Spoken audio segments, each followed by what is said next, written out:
Hi everyone, welcome to tech P S C. പുതിയൊരു വീഡിയോയിലേക്ക് എല്ലാ ഉദ്യോഗാർത്ഥികൾക്കും സ്വാഗതം. അപ്പോ operator in Kerala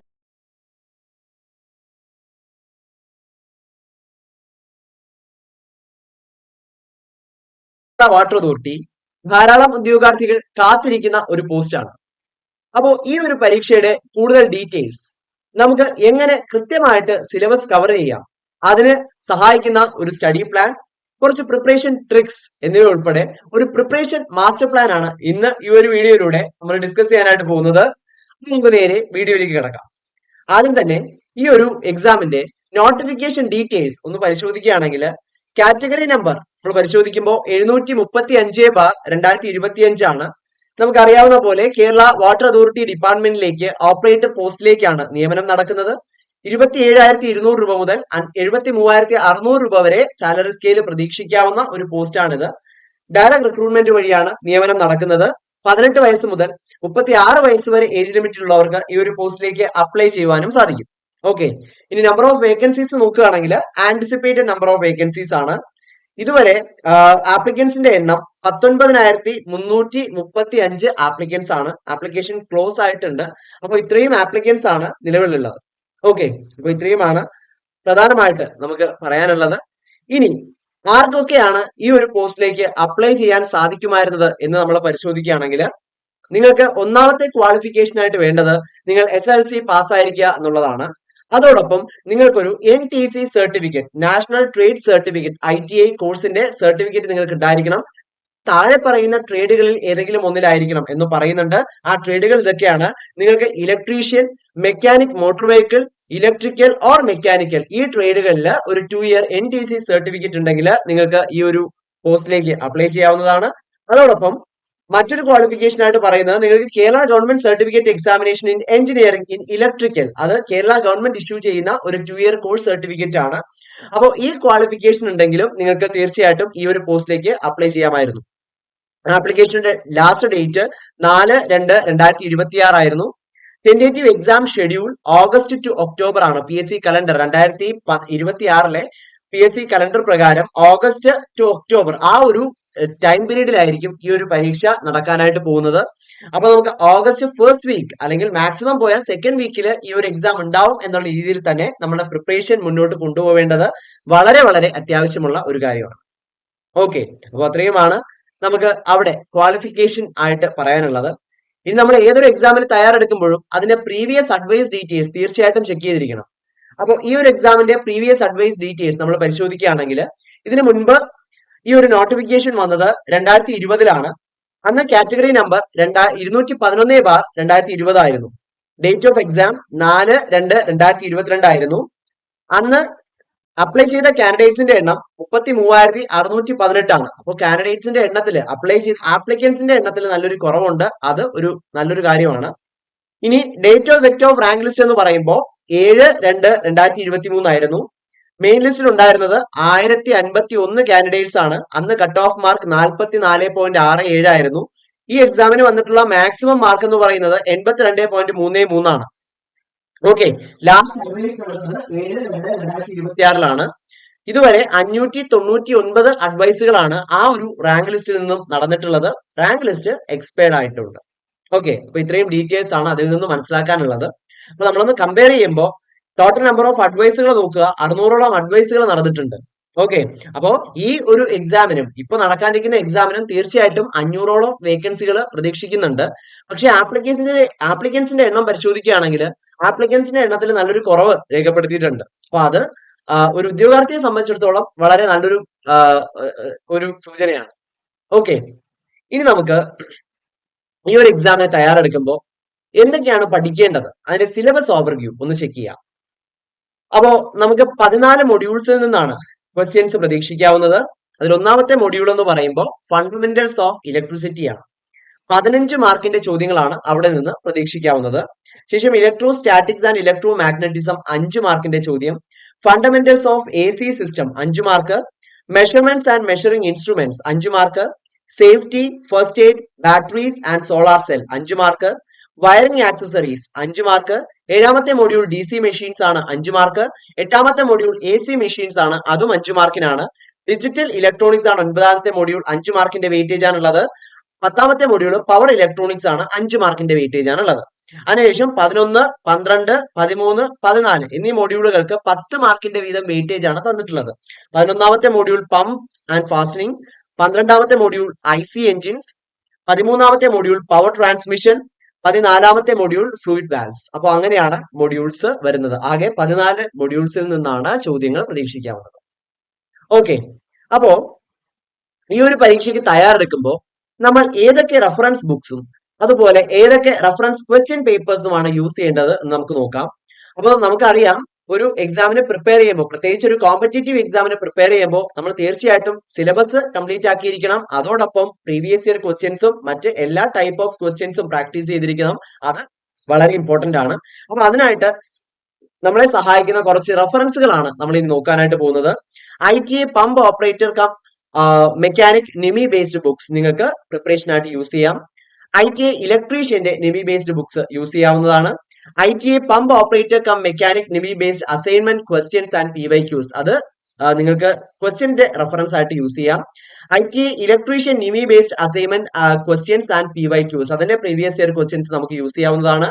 Kerala PSC ഓപ്പറേറ്ററിന്റെ പ്രീവിയസ് ഇയർ ക്വസ്റ്റ്യൻസ് നമുക്ക് യൂസ് ചെയ്യാം. ഈ സെയിം പോസ്റ്റിൽ മുൻവർഷങ്ങളിൽ നടന്നിട്ടുള്ള എക്സാമുകളുടെ പ്രീവിയസ് ഇയർ ക്വസ്റ്റ്യൻസ് നമുക്ക് യൂസ് ചെയ്യാം. കേരള PSC ഇലക്ട്രീഷ്യൻ PYQസിന്റെ സെലക്ടഡ് ക്വസ്റ്റ്യൻസ്, കാരണം ഇലക്ട്രീഷ്യന്റെ ക്വസ്റ്റ്യനെ സംബന്ധിച്ചിടത്തോളം നമുക്ക് ഈ സിലബസിൽ ആവശ്യമില്ലാത്ത കുറച്ച് ഭാഗങ്ങളും കൂടെ അതിലുണ്ടാവും. അപ്പൊ അതിൽ നിന്ന് നമുക്ക് ഈ സിലബസിലുള്ള നമുക്ക് ആവശ്യമായിട്ടുള്ള ക്വസ്റ്റ്യൻസ് മാത്രം ചൂസ് ചെയ്തിട്ട് അത് പഠിക്കാം. ISRO VSSC ഇലക്ട്രീഷ്യന്റെ പ്രീവിയസ് ഇയർ ക്വസ്റ്റ്യൻസ്, അതിൽ നിന്നും നമുക്ക് ആവശ്യമില്ലാത്ത ടോപ്പിക്ക് എക്സ്ക്ലൂഡ് ചെയ്യണം. സെലക്ടഡ് ആയിട്ടുള്ള ക്വസ്റ്റ്യൻസ് മാത്രം മതി. ISRO VSSC MMV PYQs, അതിന്റെയും സെലക്ടഡ് ക്വസ്റ്റ്യൻസ്, അതിന്റെ പ്രീവിയസ് ഇയറിന്റെയും സെലക്ടഡ് ക്വസ്റ്റ്യൻസ് നമുക്ക് യൂസ് ചെയ്യാവുന്നതാണ്. ഓക്കെ, അപ്പൊ ഇത്രയുമാണ് പ്രധാനമായിട്ടും നമ്മൾ റിലേ ചെയ്യേണ്ട റെഫറൻസ് ബുക്സും അതുപോലെ റെഫറൻസ് മെറ്റീരിയലും. അപ്പോൾ ഈ ഒരു പരീക്ഷയ്ക്ക് നല്ലൊരു അവസരമാണ് വന്നിരിക്കുന്നത്, കേരള വാട്ടർ അതോറിറ്റി ഓപ്പറേറ്റർ. അപ്പോൾ ഈ ഒരു പരീക്ഷയ്ക്ക് തയ്യാറെടുക്കുന്ന ഉദ്യോഗാർത്ഥികൾക്ക് അവരുടെ പ്രിപ്പറേഷൻ ഈസി ആക്കാനായി ടെക് PSC ഓൺലൈൻ ക്ലാസ്സസ് ആരംഭിച്ചിരിക്കുകയാണ്.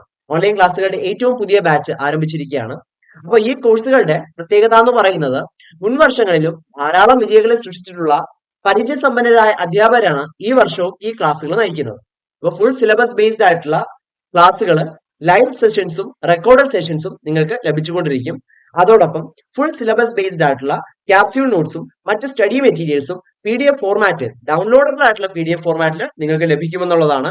ഡൗട്ട് ക്ലിയറൻസിനും മെന്റർഷിപ്പിനും എക്സാം തീയതി വരെയും അവസരങ്ങൾ ഉണ്ടാവും. കാരണം ഈ ഒരു കോഴ്സിന്റെ കോഴ്സ് വാലിഡിറ്റി എക്സാം തീയതി വരെയുമാണ്.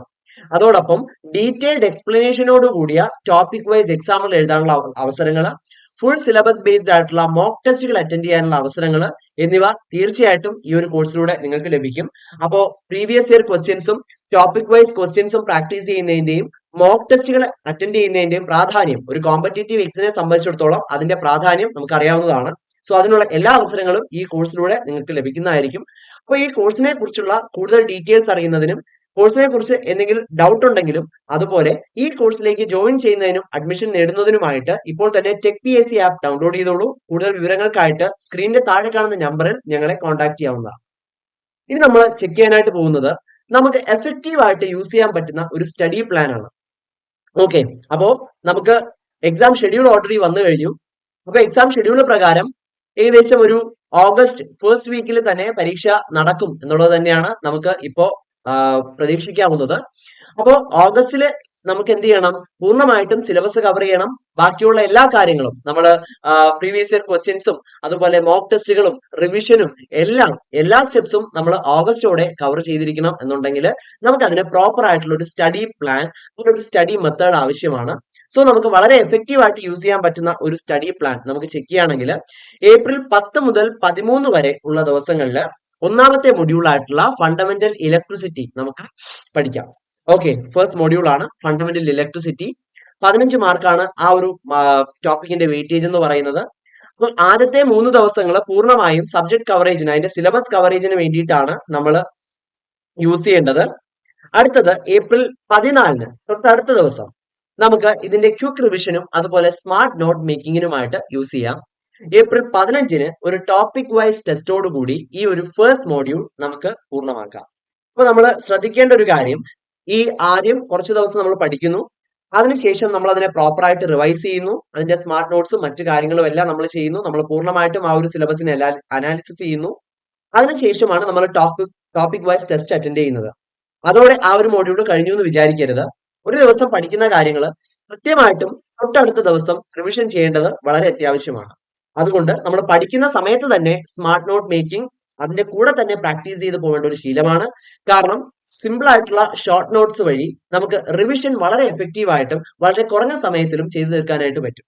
അപ്പൊ പ്രോപ്പർ ആയിട്ടുള്ള റിവിഷൻ, പിറ്റേ ദിവസം റിവിഷൻ ചെയ്തു കഴിഞ്ഞില്ല, ഒരാഴ്ച കഴിഞ്ഞ് വീണ്ടും റിവിഷൻ ചെയ്യുക, അതേ ടോപ്പിക്, ഒരു മാസം കഴിഞ്ഞ് വീണ്ടും റിവിഷൻ ചെയ്യുക, സെയിം ടോപ്പിക്, അങ്ങനെ നമ്മൾ പീരിയോഡിക് ആയിട്ടുള്ള റിവിഷൻ, ഈ ഒരു കാര്യങ്ങളെല്ലാം മെമ്മറൈസ് ചെയ്യുന്നതിന് വളരെ എഫക്റ്റീവ് ആയിട്ടുള്ള ഒരു ടെക്നിക്കാണ്. അപ്പോൾ ഇവിടെ നമ്മൾ ഓരോ ടോപ്പിക്കും പഠിച്ചു കഴിഞ്ഞതിന് ശേഷമാണ് റിവിഷന്റെ കാര്യമെല്ലാം പറയുന്നതെങ്കിൽ പോലും നിങ്ങൾ ഓരോ ദിവസവും റിവിഷൻ ചെയ്യണം എന്നുള്ളത്, ആ ഒരു പ്ലാൻ അനുസരിച്ച് റിവിഷൻ ചെയ്യണം എന്നുള്ളത് വളരെ അത്യാവശ്യമായിട്ടുള്ള ഒരു കാര്യമാണ്. ഇനി അടുത്തത് ഏപ്രിൽ 16, 17 എന്നീ ദിവസങ്ങളിൽ നമ്മൾ 11ാമത്തെ മൊഡ്യൂൾ ആയിട്ടുള്ള പമ്പ് ആൻഡ് ഫാസ്റ്റിംഗ് എന്ന് പറയുന്ന ആ ഒരു ടോപ്പിക്കാണ് കവർ ചെയ്യാനായിട്ട് പോകുന്നത്. ഓക്കെ, ആ ഒരു ടോപ്പിക്കിന് അല്ലെങ്കിൽ ആ ഒരു ചാപ്റ്ററിന് 10 മാർക്കിന്റെ വെയിറ്റേജ് ആണ് നൽകിയിട്ടുള്ളത്. അപ്പോൾ ഈ 16, 17 ദിവസങ്ങളിൽ അതിന്റെ സബ്ജക്ട് കവറേജ്, ഏപ്രിൽ 18 നമുക്ക് ക്വിക്ക് റിവിഷനും സ്മാർട്ട് നോട്ട് മേക്കിങ്ങിനുമായിട്ട് യൂസ് ചെയ്യാം.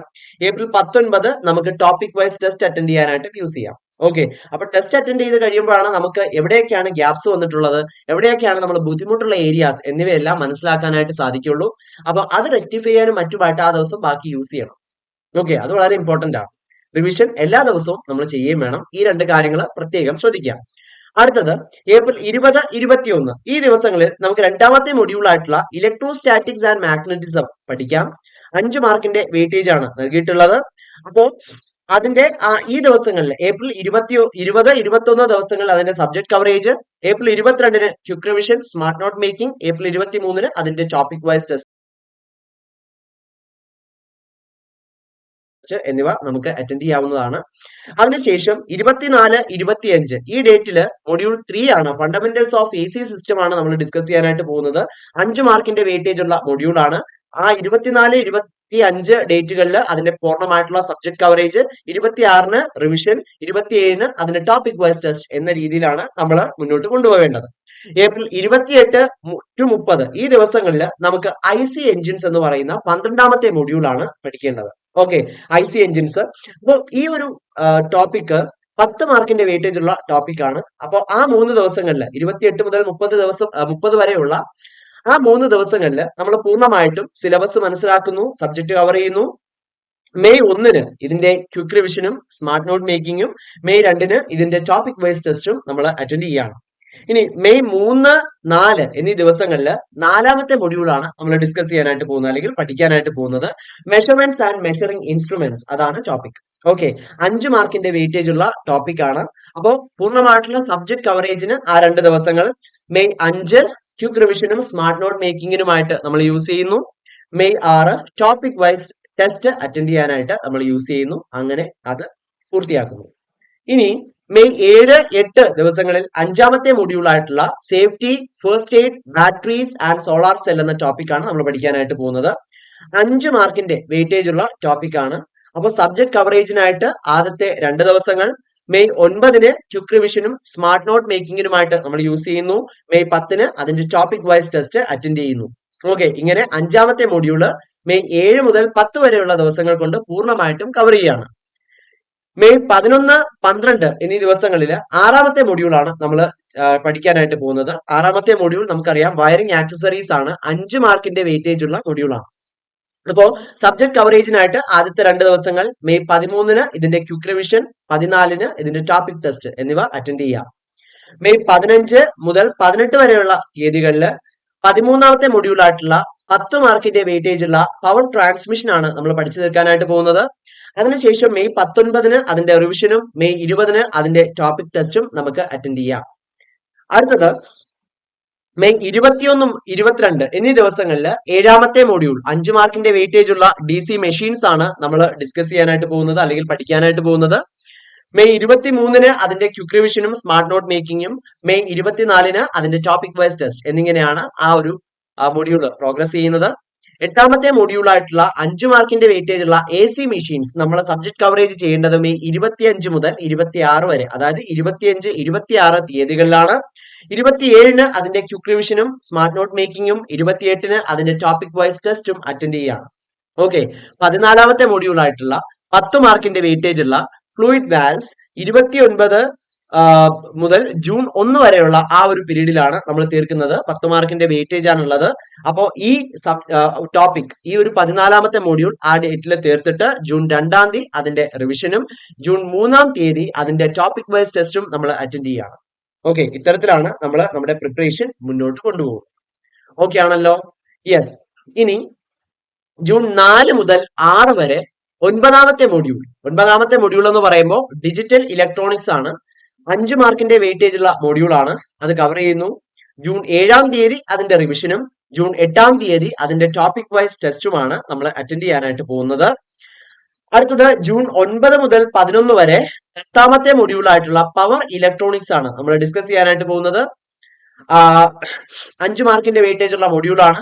സബ്ജക്ട് കവറേജ് 9 മുതൽ 11 വരെയുള്ള ആ ഒരു ഡേറ്റിൽ കഴിഞ്ഞതിന് ശേഷം ജൂൺ 12-ാം തീയതി അതിന്റെ ക്വിക്ക് റിവിഷനും ജൂൺ 13-ാം തീയതി അതിന്റെ ടോപ്പിക് വൈസ് ടെസ്റ്റുമാണ് നമ്മൾ അറ്റൻഡ് ചെയ്യാനായിട്ട് പോകുന്നത്. ഓക്കെ, ഇനി ജൂൺ 14 മുതൽ 16 വരെയുള്ള ദിവസം, അപ്പൊ നമ്മൾ 14 മൊഡ്യൂൾസും എന്ത് ചെയ്തു, പഠിച്ചു കഴിഞ്ഞു. ഇനി ജൂൺ 14 മുതൽ 16 വരെ നമുക്ക് ക്വിക്ക് റിവിഷനും മൈൻഡ് മാപ്പിങ്ങിനുമായിട്ടുള്ള സമയമാണ്. നമ്മൾ പൂർണ്ണമായിട്ടും റിവൈസ് ചെയ്യുക. കാരണം ഇനിയുള്ള ദിവസങ്ങൾ 17 മുതൽ 26 വരെയുള്ള 10 ദിവസങ്ങൾ നമ്മൾ പൂർണ്ണമായിട്ടും ഉപയോഗിക്കേണ്ടത് മോഡൽ ടെസ്റ്റിന് അല്ലെങ്കിൽ മോക്ക് ടെസ്റ്റുകൾക്ക്, ഫുൾ സിലബസ് ബേസ്ഡ് ആയിട്ടുള്ള പ്രോപ്പർ ഫീഡ്ബാക്കോട് കൂടിയ പ്രോപ്പർ ടൈം മാനേജ്മെന്റോട് കൂടിയ മോക്ക് ടെസ്റ്റുകൾക്കാണ് നമ്മൾ പൂർണ്ണമായിട്ടും ഈ ദിവസങ്ങൾ വിനിയോഗിക്കേണ്ടത്. അപ്പൊ 10 ദിവസങ്ങൾ, ഒരു ദിവസം 2 ടെസ്റ്റ് വെച്ച് അറ്റൻഡ് ചെയ്താലും 20ഓളം മോക്ക് ടെസ്റ്റുകൾ നമുക്ക് എന്ത് ചെയ്യാൻ പറ്റും, ഈ ഒരു സമയത്ത് കംപ്ലീറ്റ് ആക്കാനായിട്ട് പറ്റും. ഓക്കെ, അത് വളരെയധികം അഡ്വാൻറ്റേജ് ഉള്ള ഒരു കാര്യം തന്നെയാണ്. അധികം ആരും അത് അത്ര അങ്ങനെ കംപ്ലീറ്റ് ആക്കാറില്ല. ഓക്കെ, അപ്പൊ അത് വളരെ അഡ്വാൻറ്റേജ് ആയിരിക്കും ഈ ഒരു എക്സാമിന് തയ്യാറെടുക്കുന്ന ഉദ്യോഗാർത്ഥികൾക്ക്. അതിനുശേഷം 27 മുതൽ 30 വരെ ഒരു ഫൈനൽ ലാബ് റിവിഷന് വേണ്ടിയിട്ടാണ് നമ്മൾ യൂസ് ചെയ്യുന്നത്. കാരണം മോക്ക് ടെസ്റ്റുകൾ അറ്റൻഡ് ചെയ്യുമ്പോൾ മാത്രമേ എവിടെയൊക്കെയാണ് നമുക്ക് പ്രിപ്പറേഷൻ ഗ്യാപ്സ് വന്നിട്ടുള്ളത് എന്ന കാര്യം നമുക്ക് പൂർണ്ണമായിട്ട് മനസ്സിലാക്കാനായിട്ട് പറ്റുള്ളൂ. ഓക്കെ, അപ്പോൾ ആ പ്രിപ്പറേഷൻ ഗ്യാപ്സ് മനസ്സിലാക്കി അതിനെ പരിഹരിക്കാനാണ് ഇനിയുള്ള ദിവസങ്ങൾ. ജൂൺ 30ഓടുകൂടി നമുക്ക് ആ ഒരു സിലബസ് കംപ്ലീറ്റ് ചെയ്യാം, അതിന്റെ എല്ലാ സ്റ്റെപ്സും കംപ്ലീറ്റ് ചെയ്യാം. അതിനുശേഷം എക്സാം വരെയുള്ള ദിവസങ്ങളിൽ നമുക്ക് പൂർണ്ണമായിട്ടും റിവിഷനും നമുക്ക് സംശയമുള്ള കാര്യങ്ങൾ നോക്കുന്നതിനും കൂടുതൽ ക്വസ്റ്റ്യൻസ് പ്രാക്ടീസ് ചെയ്യുന്നതിനും ഒക്കെ ആയിട്ട് നമുക്ക് യൂസ് ചെയ്യാവുന്നതാണ്. ഓക്കെ, അപ്പം ഈ ഒരു സ്റ്റഡി പ്ലാൻ വളരെ എഫക്റ്റീവ് ആയിട്ടുള്ള ഒരു സ്റ്റഡി പ്ലാൻ ആണ്. ഇതോടൊപ്പം ഒരു കോമ്പറ്റേറ്റീവ് എക്സാമിന് ഉയർന്ന റാങ്കിലേക്ക് എത്തണമെങ്കിൽ നമ്മൾ ചില സ്ട്രാറ്റജികൾ കൂടെ അഡോപ്റ്റ് ചെയ്യേണ്ടതുണ്ട്. ഇപ്പോൾ ടോപ്പർ സ്ട്രാറ്റജി എന്താണെന്ന് നോക്കുകയാണെങ്കിൽ നമ്മൾ ഏറ്റവും ലേറ്റസ്റ്റ് ആയിട്ടുള്ള സിലബസും ഏറ്റവും ലേറ്റസ്റ്റ് ആയിട്ടുള്ള ക്വസ്റ്റ്യൻ പേപ്പേഴ്സും PYQസും എല്ലാം നമ്മൾ ചൂസ് ചെയ്യണം. നമ്മുടെ മോഡ് ഓഫ് പ്രിപ്പറേഷൻ ആയിട്ട് നമ്മൾ ചൂസ് ചെയ്യണം എന്നുള്ളതാണ്. അതുമായിട്ട് നമ്മൾ മാക്സിമം ഫെമിലിയറൈസ് ആയിരിക്കുക എന്നുള്ളത് വളരെ ഇമ്പോർട്ടന്റ് ആണ്. ഇനി ഒരു ടോപ്പേഴ്സ് മൈൻഡ് സെറ്റ് ഡെവലപ്പ് ചെയ്യുക എന്നുള്ളതാണ്. ഓക്കെ, അപ്പോൾ എന്താ ടോപ്പേഴ്സ് മൈൻഡ് സെറ്റ് എന്ന് പറഞ്ഞാല്, നമ്മൾ പഠിക്കുന്ന സമയത്ത് you have to think as a smart candidate. നമ്മളൊരു കാൻഡിഡേറ്റ് ആയിട്ട് തിങ്ക് ചെയ്യുക. ഓക്കെ, കൂടുതൽ പേരും ആ ഒരു ലെവലിൽ അങ്ങ് നിന്ന് പോവുകയാണ്. പക്ഷെ അങ്ങനെയല്ല, നമ്മൾ ഒരു മെന്റർ ആയിട്ടും നമ്മൾ ഒരു ക്വസ്റ്റ്യൻ പേപ്പർ സെറ്റർ ആയിട്ടും കൂടെ നമുക്ക് നമ്മൾ എന്ത് ചെയ്യേണ്ടതുണ്ട്, ചിന്തിക്കേണ്ടതായിട്ടുണ്ട്. അതായത് ഒരു ടോപ്പിക് പഠിക്കുമ്പോൾ ഏതൊക്കെ രീതിയിൽ, ഏതൊക്കെ ഏരിയാസിൽ നിന്നാണ്, ഇപ്പൊ നമ്മൾ ഒരു ക്വസ്റ്റ്യൻ പേപ്പർ സെറ്റ് ചെയ്യുന്ന ആളായിരുന്നെങ്കിൽ എങ്ങനെയൊക്കെ ആയിരിക്കും ക്വസ്റ്റ്യൻ ചോദിക്കുന്നുണ്ടാവുക. അപ്പോൾ അതെല്ലാം നമ്മളൊന്ന് ചിന്തിക്കുക. അത് കൂടുതൽ കോൺസെപ്റ്റ് ക്ലിയർ ആവാനും അതോടൊപ്പം കൂടുതൽ ക്വസ്റ്റ്യൻസ് ഫെമിലിയറൈസ് ആവാനും നമ്മളെ സഹായിക്കുമെന്നുള്ളതാണ്. നമ്മളെ പോലെ ആരോ ആയിരിക്കും ക്വസ്റ്റ്യൻസ് സെറ്റ് ചെയ്യുന്നത്. അപ്പോൾ തീർച്ചയായിട്ടും നമുക്ക് ധാരാളം ക്വസ്റ്റ്യൻസ് അല്ലെങ്കിൽ ധാരാളം കാര്യങ്ങൾ അതിൽ നിന്ന് മനസ്സിലാക്കാനായിട്ട് സാധിക്കും. അതോടൊപ്പം നമ്മൾ സാമ്പിൾ സ്റ്റഡി മെറ്റീരിയൽസും പ്രീവിയസ് ഇയർ ക്വസ്റ്റ്യൻസും നമ്മുടെ റിക്വയർമെന്റിനനുസരിച്ച് കളക്ട് ചെയ്യുക. ഇനി നമുക്ക് പ്രോപ്പർ ആയിട്ടുള്ള ഒരു സ്റ്റഡി പ്ലാൻ ഉണ്ടായിരിക്കണം. ആ സ്റ്റഡി പ്ലാനിൽ നമുക്ക് ടോപ്പിക് കവർ ചെയ്യാനും ടോപ്പിക് വൈസ് ടെസ്റ്റുകൾ അറ്റൻഡ് ചെയ്യാനും വീക്ക്ലി ടെസ്റ്റുകൾ അറ്റൻഡ് ചെയ്യാനും പൂർണ്ണമായിട്ടുള്ള റിവിഷനും മോക്ക് ടെസ്റ്റുകൾ അറ്റൻഡ് ചെയ്യാനും എല്ലാം അവസരങ്ങളുള്ള ഒരു പ്രോപ്പർ ആയിട്ടുള്ള സ്റ്റഡി പ്ലാൻ നമുക്ക് ഉണ്ടായിരിക്കണം. നമുക്ക് ഡെയിലി ടാസ്ക് ഉണ്ടായിരിക്കണം. അതിന് ഞാൻ ഈ സ്റ്റഡി പ്ലാനിൽ പറയുന്ന പോലെ ഓരോ ദിവസവും നമ്മൾ നമുക്കൊരു ടാസ്ക് ഉണ്ടായിരിക്കണം. എത്രത്തോളമാണ് നമുക്ക് കവർ ചെയ്യേണ്ടത്. അപ്പോൾ ആ ഒരു ടാസ്ക് ഉണ്ടായിരിക്കുക. അതിനനുസരിച്ച് നമ്മൾ പ്രിപ്പറേഷൻ മുന്നോട്ട് പോവുക. നമുക്ക് ഓരോ ദിവസത്തെയും നമ്മുടെ ഗോൾസ് നമ്മൾ അച്ചീവ് ചെയ്തുകൊണ്ടിരിക്കുക എന്നുള്ളതാണ്. നമ്മൾ പീരിയോഡിക് ആയിട്ട് റിവൈസ് ചെയ്യുക. അതിന്റെ ഇമ്പോർട്ടൻസ് നമ്മൾ ഡിസ്കസ് ചെയ്തു. And complete the entire topics as per schedule. നമ്മുടെ ഷെഡ്യൂളിനനുസരിച്ച് ഏറ്റവും കംപ്ലീറ്റ് ആയിട്ട് ഏറ്റവും എഫക്റ്റീവ് ആയിട്ടും എന്ത് ചെയ്യുക, നമ്മുടെ സിലബസ് കവർ ചെയ്യുക എന്നുള്ളതാണ്. മാത്രവുമല്ല നമ്മൾ എക്സാംസും മോക്ക് ടെസ്റ്റുകളും തീർച്ചയായിട്ടും അറ്റൻഡ് ചെയ്തിരിക്കണം. ആ ഒരു സ്റ്റെപ്പ് സ്കിപ്പ് ചെയ്യരുത്. ഓക്കെ, അപ്പോ ഒരു ടോപ്പേഴ്സ് സ്ട്രാറ്റജി അല്ലെങ്കിൽ ഒരു ടോപ്പേഴ്സ് മൈൻഡ് സെറ്റ്, ഒരു ടോപ്പറിനെ സംബന്ധിച്ചിടത്തോളം ഫുൾ സിലബസ് റിവിഷൻ അത്യാവശ്യമാണ്. മോക്ക് ടെസ്റ്റുകൾ, മോഡൽ ടെസ്റ്റുകൾ, പ്രീവിയസ് ഇയർ ക്വസ്റ്റ്യൻ പ്രാക്ടീസ് എന്നിവ വളരെ അത്യാവശ്യമാണ്. ഇതൊക്കെ ചെയ്തു കഴിയുമ്പോഴാണ് നമുക്ക് നമ്മുടെ പ്രിപ്പറേഷനിൽ ഗ്യാപ്സ് മനസ്സിലാവുള്ളൂ. അപ്പൊ പ്രിപ്പറേഷൻ ഗ്യാപ്സ് മനസ്സിലാക്കുക, അതും വളരെ അത്യാവശ്യമാണ്. Final lab revision and mind mapping, എക്സാമിന് തൊട്ട് മുൻപ് ഈ ഒരു സ്റ്റെപ്പും വളരെ അത്യാവശ്യമാണ്. സോ ഈ ഒരു പരീക്ഷയ്ക്ക് തയ്യാറെടുക്കുന്ന എല്ലാവർക്കും ഈ ഒരു സ്റ്റഡി പ്ലാൻ വളരെ എഫക്റ്റീവ് ആയിട്ട് യൂസ് ചെയ്യാൻ സാധിക്കട്ടെ. ഈ ഒരു പരീക്ഷയ്ക്ക് തയ്യാറെടുക്കുന്ന ഉദ്യോഗാർത്ഥികൾക്കെല്ലാം ടെക് PSCയുടെ വിജയാശംസകളും അറിയിക്കുകയാണ്. Thank you.